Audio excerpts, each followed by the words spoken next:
Hi, I'm Melissa Clark, coming to you from Gadigal land. This is ABC News Daily.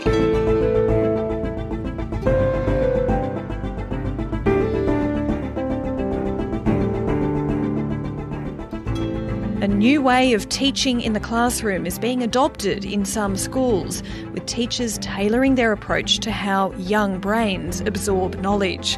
But is this the revolution in teaching that its proponents suggest, when others argue better pay and less admin will do more to improve the standard of teaching? Today, the ABC's education and parenting reporter Connor Duffy on how best to teach the teachers.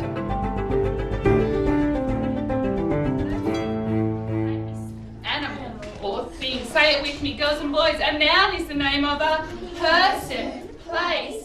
Connor, you've been chatting with Catholic schools in Canberra and Goulburn, and the teaching in those classrooms is a little bit different. What's going on? Well, Mel, there's something of an educational revolution happening.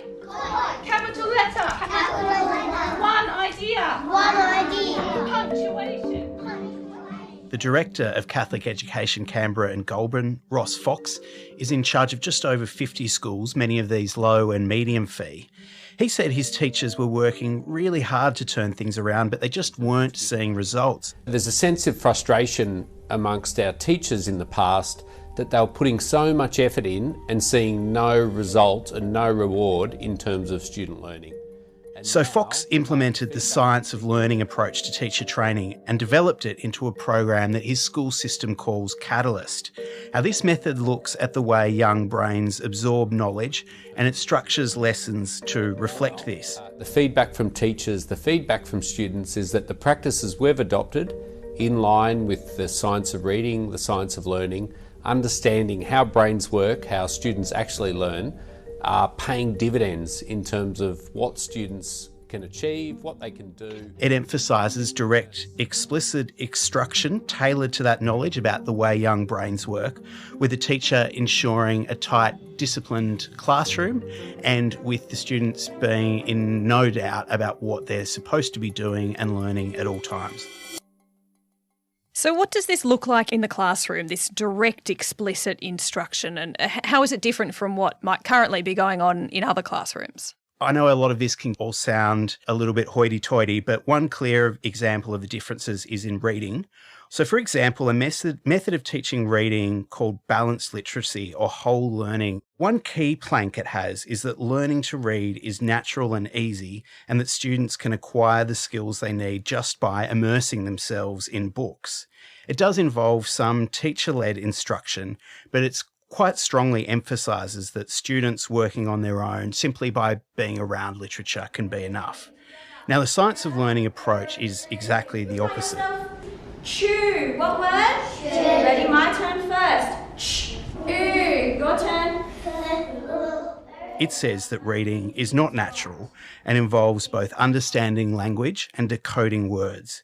And its approach to this is very teacher-directed. Every single part of the process is systematically broken down and spelled out to the student. Ready? I'm going to sound it out. Ooh. Is that right? Yeah. Supporters of the science of the learning say that the evidence shows that this works for the greatest number of students and that it's often disadvantaged students, especially who don't have classroom messages reinforced at home, who struggle with the balanced literacy or whole learning approach.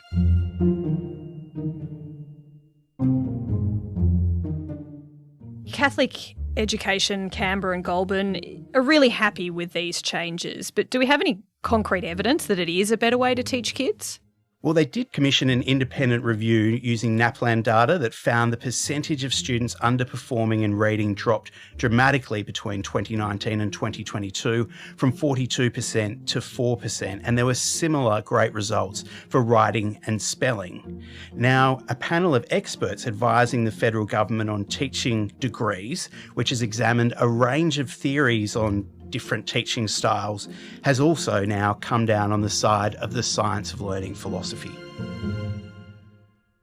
The federal government has been looking at this issue, how best to prepare teachers for the classroom. How much is it considering adopting these kinds of practices that Catholic schools in Canberra and Goulburn have adopted? Well, it's much broader than that, Mel. Last August, the federal government set up an expert panel to look at teacher education in Australia. So education ministers wanted to ensure that graduating teachers were better prepared for the classroom. The panel was led by Sydney University Vice-Chancellor, former Education Department Secretary and Professor Mark Scott. And Professor Scott said that when teachers start work in the classroom, they've often been left overwhelmed by the complexities of teaching and pretty unprepared by their university degrees. So you want to make sure that of all the things that those studying to be teachers are focused on, that they're getting these things right.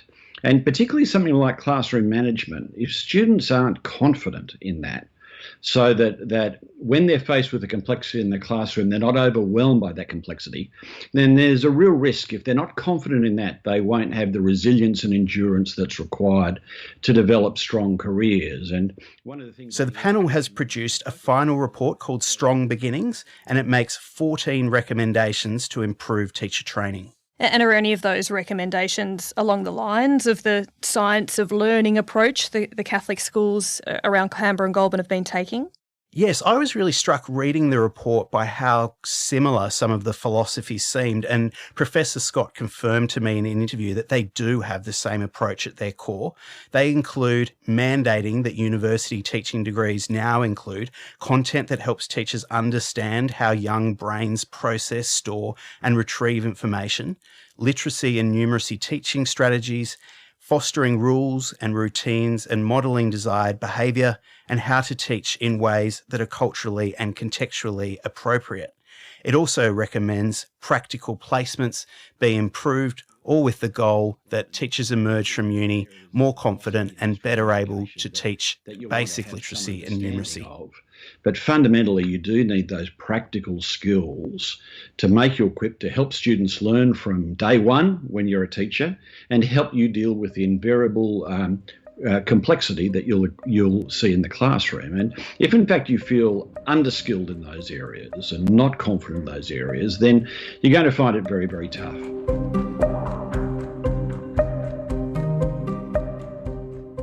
So the big question is, are these recommendations going to be adopted? Because often you get panel recommendations and nothing happens. Is this revolution of teaching, as you describe it, going to go nationwide? Yes, well, Professor Scott assured me that a new quality advisory board that will be set up will actually have teeth, and that universities that don't comply could risk their accreditation. So federal, state and territory ministers have given their in-principle support, and they've given universities 2 years effectively to update their programs to reflect these changes. There's pretty serious consequences if they don't. Connor, teacher education and pedagogy is often a pretty contested area. Some of this sounds a bit familiar with old debates around phonics, for example, and whether that's the best way to teach reading. I'm just going to guess that this new approach to teaching that's being suggested, it doesn't necessarily have unanimous support. Would that be fair to say? 100%. And disputes like this really have been occurring for as long as there's schools. The American philosopher and educator John Dewey summed it up way back in 1938, saying the history of educational theory is marked by opposition between the idea that education is development from within and that it is formation from without. So not everyone thinks this is the best approach, and some see the science of learning as a trendy concept imported from America and not yet really backed by the evidence, though clearly the government's panel disagrees. The other contention is whether it is the top priority for ensuring that more teachers stick around.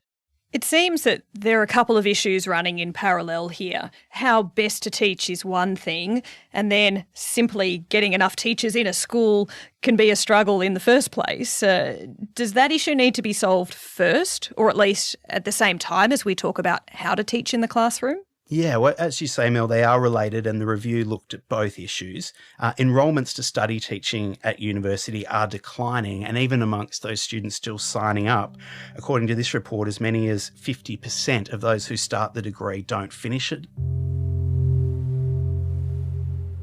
An estimated 1 in 5 new teachers also leave the profession in the first 3 years.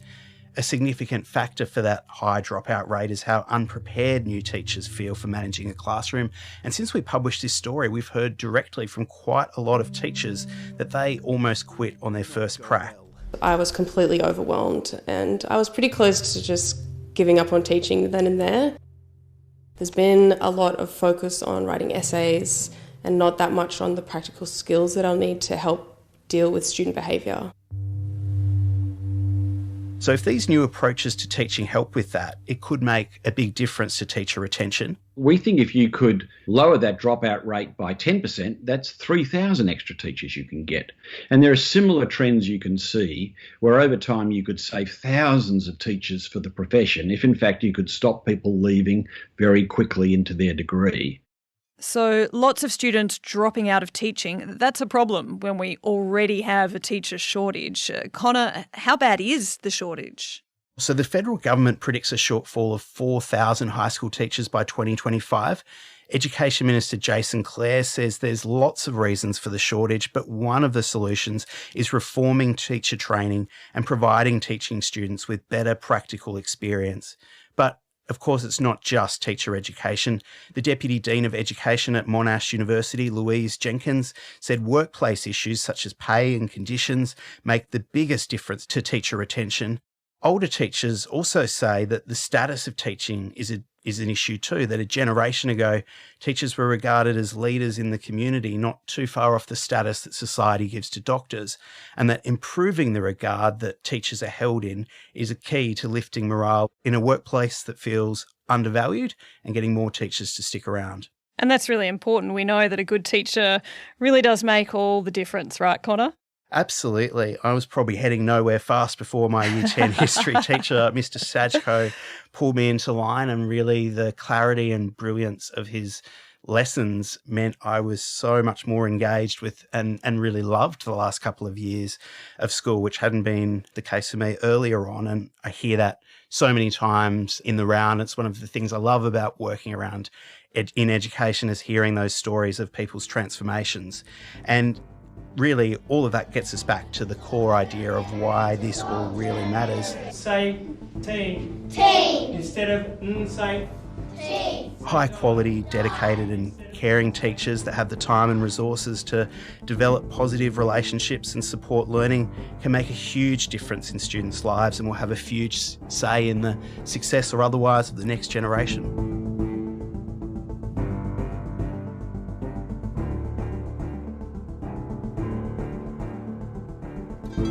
Connor Duffy is the ABC's National Education and Parenting reporter. This episode was produced by Veronica Appap, Flint Duxfield and Sam Dunn, who also did the mix. Our supervising producer is David Cody. Over the weekend, catch This Week with Sarah Dingle. She'll be looking at the future of both the Reserve Bank Governor Philip Lowe and the central bank itself. I'm Melissa Clark. ABC News Daily will be back next week with Sam Hawley returning. You can find all of our episodes of the podcast on the ABC Listen app. Thanks for listening.